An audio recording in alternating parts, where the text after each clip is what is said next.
Hey everyone, you are watching the Pretentious Film Majors. I am Devin Southard, and I am here with Michael Melamedoff, director of the upcoming feature film, The Exhibitionists. So thanks for joining us, Michael. It's my pleasure to be here. Thanks for having me.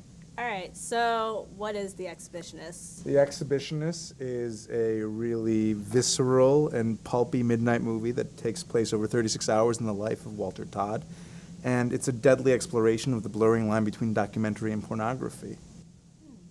How did you get involved in this? I have been working for a long time with the screenwriter of The Exhibitionists. He is a correspondent for the New York Times named Michael Edison Hayden, and Michael and I have actually been friends and collaborators going back to college. We went to school together and have been working on a number of different projects together. Michael brought the original screenplay to The Exhibitionists to me about 2.5 years ago, and looking to salvage a project for the spring of 2010, we decided to take on the books instead, take on The Exhibitionists instead, and $60,000, and 10 days later we made a movie.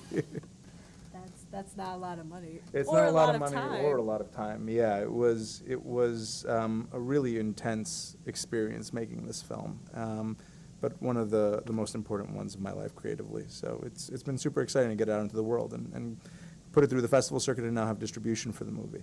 Cool. So why is it so important? What is it about this story in particular? For me, I'm really interested in the way that the aesthetics of pornography have become more and more a part of the cultural mainstream, which is a lot of what the film addresses. I think what is happening is that we're allowed to go and we're allowed to Google search whatever it is that we're into, and we're allowed to lock ourselves in a room with a laptop or a desktop and experience this by ourselves and alone. And the safety of that is unfortunately barring a certain level of important conversation about the things that we want and the things that we need and the things that we should be discussing with our partners. So is one of the major themes of this, I guess, the exploration of discussing this? Yeah, I mean, the film follows 7 characters. It's an ensemble of 7 characters, all of whom, for one reason or another, have strongly buried desires. In that sense, it's tied to kind of the literary tradition of writers like Sherwood Anderson, this idea that the more that we bury, the more that we hide our true selves, our true natures, the more we become caricatures of ourselves. And so as a result, the film is inhabited by these 7 kind of grotesque caricatures, and the film becomes this very kind of campy, exciting, scary comedy. It's a very, very black comedy as a result. But it is about people who hide their desire and hide their need and the negative consequence that it has.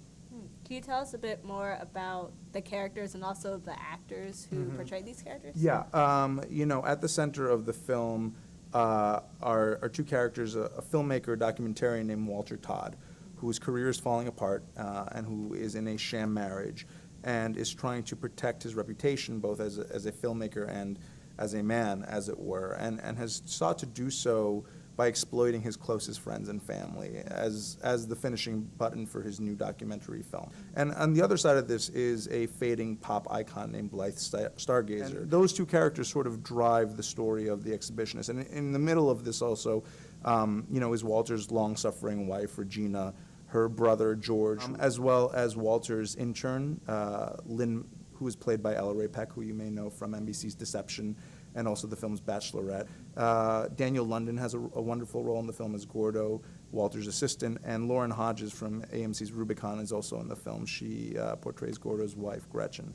So that rounds out the 7 exhibitionists. You shot it in 10 days, you said? We shot the film in 10 days, yeah. I think that added to, I guess, the intensity of the film, because that's a really short period of time to shoot. It was a really surreal shooting process. Most indie features shoot in anywhere between 18 and 24 days, and that's considered a short schedule. We were shooting incredibly long days. We were shooting 8 or 9 pages of the screenplay a day. We were shooting almost entirely all nights for this shoot. So it adds to the weird of the film, and I think you can watch this film and you can feel it. Every frame of the movie drips with something that's a little bit off. The movie feels like you're watching something off of VHS, but it just has this quality. It just has this quality of something recovered, something that you shouldn't have found, something legitimately strange, and I think it's kind of beautiful, actually. And you said it's shot in New York.